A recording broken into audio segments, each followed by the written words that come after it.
আসসালামু আলাইকুম রহমতুল্লাহি ওবরকাতুহু। সম্মানিত দর্শক, ত্রয়োদশ জাতীয় সংসদ নির্বাচন হয়ে গেছে। আমি যখন ভিডিও করছি ঠিক সেই সময়টিতে সারা বাংলাদেশের মিডিয়া ব্যস্ত।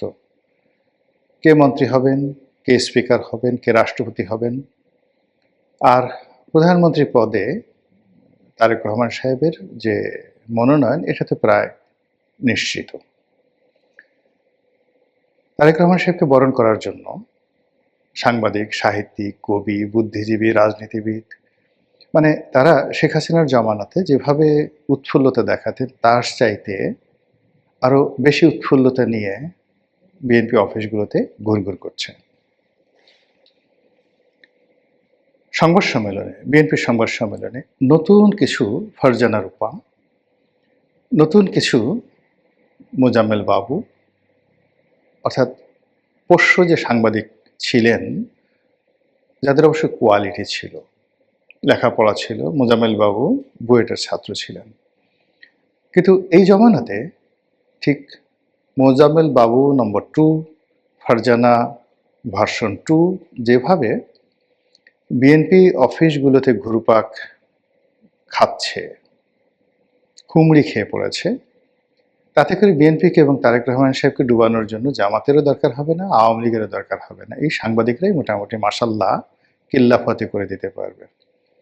যা বলছিলাম যে যখন আমরা কোনো একটা বিষয় নিয়ে খুব অতিরিক্ত কনফিডেন্স দেখাই, বিধাতা অলক্ষ্যে হাসেন।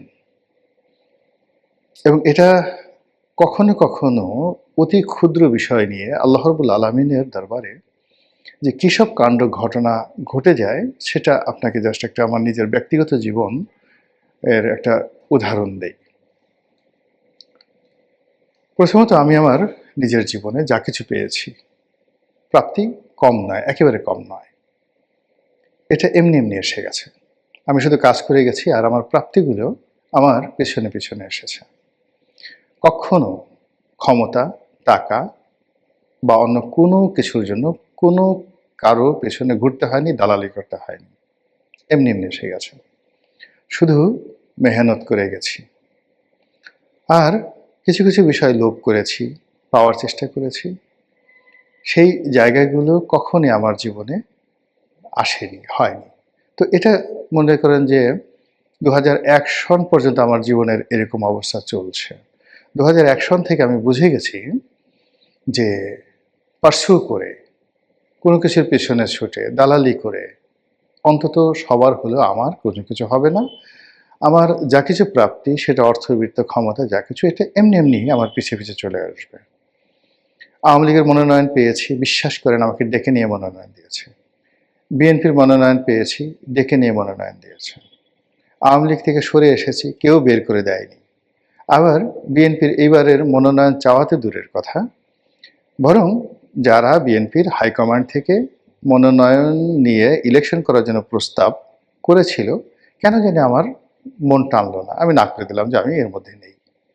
আমার নির্বাচনী এলাকায় নির্বাচন হলো, দুজন প্রার্থী নুরুল হক নুরু, হাসান মামুন, দুজনই আমার স্নেহধন্য। তারা টেলিফোন করেছেন, অন্যান্য জামাতের প্রার্থী অন্যান্য সবাই টেলিফোন করেছেন। সবাই বলল যে আপনি আসুন, সমর্থন দরকার নেই, আপনি নির্বাচনী এলাকায় আসুন। কিন্তু আসলে কখনই আমার সেই আগ্রহ হয় না। আমি সেই ২০১৮ সনে চলে এসেছি, আর ২০১৮ সনের পরে নির্বাচনী এলাকায় যাইনি। কিন্তু এলাকার যেকোনো সমস্যা, যেকোনো মানুষ প্রয়োজনে আমার কাছে আসলে আমি রেসপন্ড করেছি এবং এখনও করে যাচ্ছি, এবং যতদিন জীবিত থাকব আমার যতটুকু সামর্থ্য আছে সেই সামর্থ্য নিয়ে আমি আমার এলাকাবাসীর সঙ্গে থাকব। তো এই কথাগুলো বললাম এই কারণে যে নিয়তি এমন একটা বিষয় যে এটি মানুষের তকদিরের সঙ্গে যে কীভাবে খেলে, তার একটি উদাহরণ আপনাদেরকে দেই। অনেক সময় বোঝা যায়। একবার আমি যখন ব্যবসা আমার খুব তুঙ্গে, খুব বড় একটা গ্রুপ অফ কোম্পানিজের ব্যবসা বাণিজ্য করি। তো ব্যবসা আমাকে আল্লাহ রাব্বুল আলামিন দেন, কিন্তু আমি আল্লাহকে বাদ দিয়ে আমার মাঝে মধ্যে আমি করি কি, ওই কোম্পানির মালিক, কর্মচারী তাদের প্রতি অতিরিক্ত ভক্তি দেখাই, শ্রদ্ধা দেখাই। তো এটা আসলে আমার যে ইবাদত বা বন্দিগি, আমার যে আমল, তার সঙ্গে যায় না। তো একবার রোজার সামনে আমি নিয়ত করলাম যে আমি এবার উমরা করতে যাব। কিন্তু এমন সময় ওই একই কোম্পানির একটা খুব বড় ব্যবসা এসে গেল। তখন আমি সিদ্ধান্ত নিলাম যে আমি এবার আর উমরাটা করব না, 15 দিন পরে করি, 1 মাস পরে করি। আমি ব্যবসাটা সুন্দরভাবে হ্যান্ডেল করার জন্য প্রস্তুতি নিলাম। কিন্তু শেষ মুহূর্তে, যেটা একেবারে শতভাগ নিশ্চিত ব্যবসা, একেবারে শতভাগ, দীর্ঘদিন ধরে ওই কোম্পানির সবার সঙ্গে পারিবারিক সম্পর্ক, কিন্তু সেই ব্যবসাটা হলো না।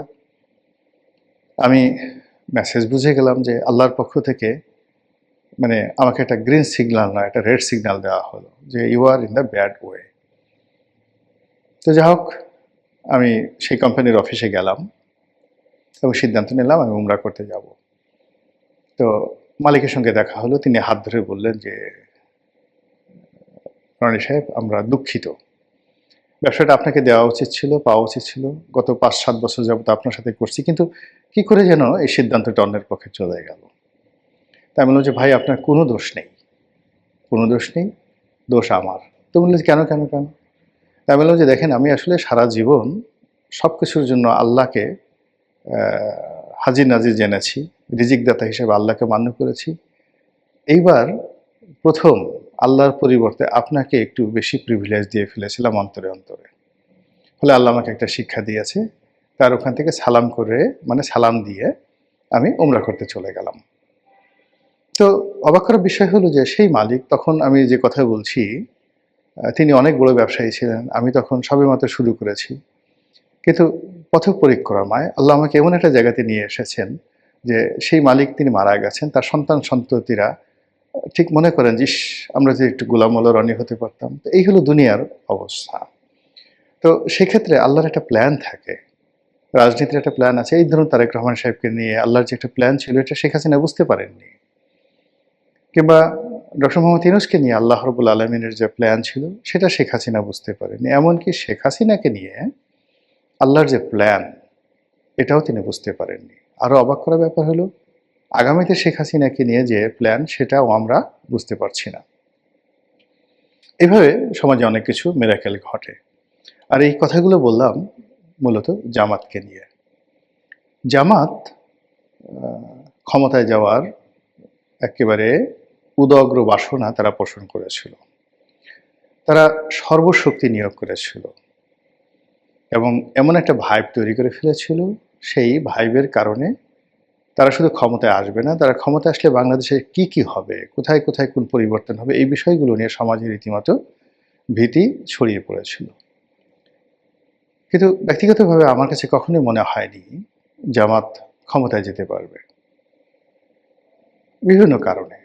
প্রথমত যে গত সেই 2009 থেকে আজ অবধি, কিংবা তারও আগে সেই 1986 যখন আমার সাংবাদিকতার জীবন শুরু, তখন থেকে জামাতকে চিনি, ঘনিষ্ঠভাবে চিনি। জামাতের বহু নেতা, তাদের সঙ্গে একান্তভাবে মেলামেশা করার সুযোগ হয়েছে। ওই দলটিকে বোঝার ক্ষমতা হয়েছে। আর বাংলাদেশে ইসলামী রাজনীতি কীভাবে পরিচালিত হয়, এটা among the politician and political analyst here in Bangladesh, আমার কাছে মনে হয় যে আমি এই বিষয়টা নিয়ে যত চিন্তা ভাবনা করি, আর এই বিষয়ে আমার যত গবেষণা রয়েছে, যত মেলামেশা রয়েছে, আন্ডারস্ট্যান্ডিং রয়েছে, এটি অন্য কোনো পলিটিশিয়ানদের মধ্যে আমি দেখিনি, হয়তো কেউ থাকতে পারেন। তো সেই দিক থেকে আমার কাছে মনে হয়েছিল যে জামাত ক্ষমতায় এইবার আসছে না। এর কারণ হলো, জামাতের সঙ্গে অতি উৎসাহী কিছু লোক জুটে গিয়েছিল। যেমন ধরুন, বাংলাদেশের একজন সাংবাদিক, যাকে মজলুম সাংবাদিক হিসাবে সবাই মনে করেন, মূলত তিনি বিএনপি পন্থী। কিন্তু হঠাৎ করে তিনি জামাতের প্রতি অতিরিক্ত যে পক্ষপাতিত্ব দেখালেন, জামাতের মেন্টর হয়ে গেলেন, এটা জামাতকে অন্যান্য অনেকের কাছ থেকে দূরে সরিয়ে দিয়েছে। কেননা মজলুম সাংবাদিক মাহমুদুর রহমান, নিঃসন্দেহের সাথে আমার সঙ্গে তার খুব ভালো সম্পর্ক, কিন্তু তার বন্ধুত্ব মানেই তার যে অপোনেন্ট যে গ্রুপ, তারা শত্রু হয়ে গেছে জামাতের। তো এই যে ইন্টেলেকচুয়াল লেভেলে জামাতের যে শত্রুতা, সেই শত্রুতা জামাত মোকাবেলা করতে পারেনি। অথচ এই যে ইন্টেলেকচুয়াল লেভেলে গত 20-30 বছর ধরে জামাত যেভাবে একটা, যাকে বলা হয় পিআর, পাবলিক রিলেশন তারা করে ফেলেছিল, এটা এই গত 17 মাসে ভেঙে চুরে চুরমার হয়ে গেছে। বিদেশে ইলিয়াসের মতো মানুষ, পিনাকির মতো মানুষ, এদের সাথে জামাতের যে দহরম মহরম, বা এরা যে ভাষায় যে অশ্লীলতা নিয়ে মানে জামাতের প্রতিপক্ষ বিএনপি আওয়ামী লীগ বিভিন্ন মানুষের ব্যক্তিগত জীবন যেভাবে তারা নিজেদের অশ্রাব্যতা অশ্লীলতা তারা সমাজে প্রচার করেছে, ফলে এই যে গত 20, 30, 50 বছর 100 বছরে বাংলাদেশের ইতিহাসে এদের মতো অশ্লীল অশ্রাব্য ভয়াবহ মানুষ এই বাংলাদেশে আর দ্বিতীয় কেউ নেই। তো সেই মানুষগুলো যখন জামাতের পক্ষে কথা বলছে, যে জামাত ইসলামের কথা বলছে, যে জামাত সততার কথা বলছে, যে জামাত শালীনতার কথা বলছে, অজু গোছল আতর গোলাপের কথা বলছে, তো সেখানে খাট কাঁপানো, সেখানে সেক্স, সেখানে উলঙ্গপনা, সেখানে লিঙ্গ প্রদর্শন, সেখানে সেই হস্তমৈথুন করার দৃশ্য, এই জিনিসগুলো যারা প্রকাশ্যে মানে একেবারে পর্ণ ব্লু ফিল্ম যেটিকে বলা হয়, এই ব্লু ফিল্মের যারা নায়ক নায়িকা তারা জামাতের পক্ষে যখন কথা বলেন, এটি জামাতের যে 30, 40, 50 বছরের যে শ্রম এই শ্রমকে বিনষ্ট করে দিয়েছে। এই গেল একটা ইন্টেলেকচুয়াল লেভেলে। ফলে জামাতের যে সফট পাওয়ারগুলো হতে পারতো বা থাকতে পারতো সেই সফট পাওয়ারগুলো ধীরে ধীরে দূরে সরে গেছে। যেমন ফর আমার কথা চিন্তা করেন, এখন আমি আওয়ামী লীগে ছিলাম, কিন্তু এই যাকে বলা হয় সেখানে থেকেও কিন্তু জামাতের ইসলামাইজেশন, জামাতের নম্রতা ভদ্রতা আমাকে মুগ্ধ করতো।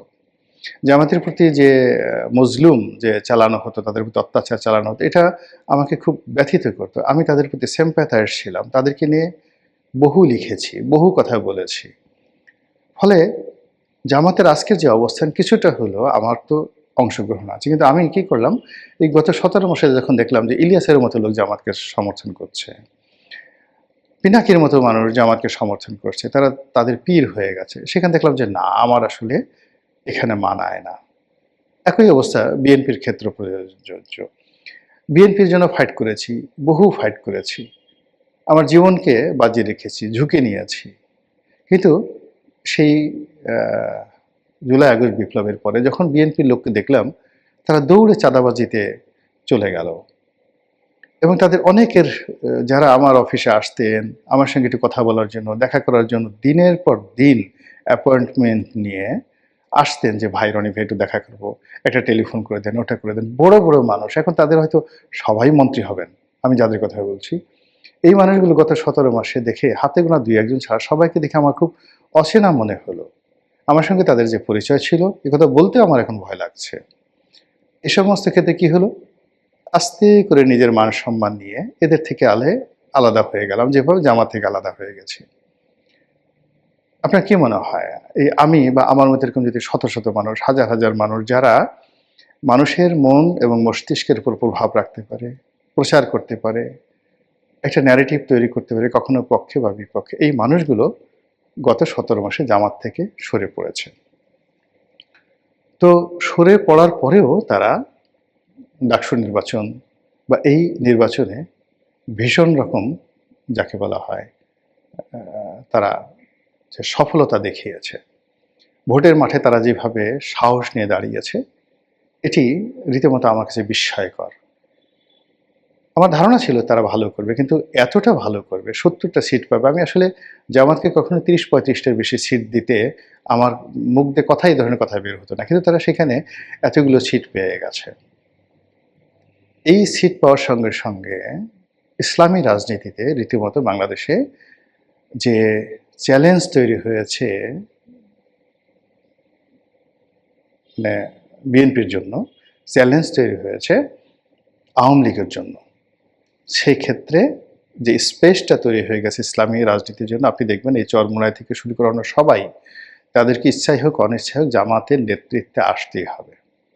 2 নম্বর হলো যে এই যে জামাত এই সময়টাতে তারা বুঝতে পেরেছে যে গত 17 মাসে তাদের যে সকল নেতারা তাফালিং করেছে, রাজশাহী বিশ্ববিদ্যালয়, ঢাকা বিশ্ববিদ্যালয় যে দাপট দেখিয়েছে, ঢাকা কলেজে তাদের নেতাকর্মীরা যে দাপট দেখেছে, এটা তাদের ভুল ছিল, এবং এই সময়টাতে আগামী 6-7 মাস 1 বছর জামাতের উপর যথেষ্ট অত্যাচার চলবে, এটা লিখে রাখেন, এবং জামাত সেটা কাটিয়ে উঠবে, এবং এই তারা যতবার আবার অত্যাচারিত হবে, মজলুম হবে, তাদের জনপ্রিয়তা বাড়তে থাকবে এবং আগামীতে যে নির্বাচন হবে সেই নির্বাচনে জামাত ক্ষমতায় যাওয়ার জন্য তারা ক্ষমতার দৌড়ে ১ নম্বরে এগিয়ে থাকবে।